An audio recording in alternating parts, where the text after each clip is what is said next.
अस्सलाम वालेकुम व्यूवर्स, उम्मीद है कि आप सब खैरियत से होंगे। तो आज हम बना रहे हैं फ़्रेश ऑरेंज जूस। तो ऑरेंज जूस बनाने के लिए हमने 1 दर्जन किन्नू लिए हैं और इनके छिलके उतार कर किन्नू के 4-4 पीस बना लिए हैं।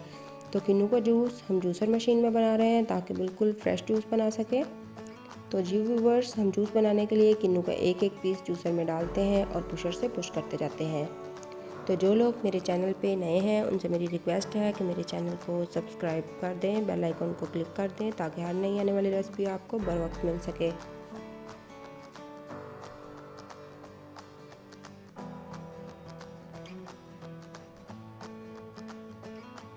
माशाल्लाह से फ़्रेश ऑरेंज जूस तैयार है। अब हम इसमें हाफ़ टी स्पून काला नमक ऐड करते हैं और मिक्स कर लेते हैं।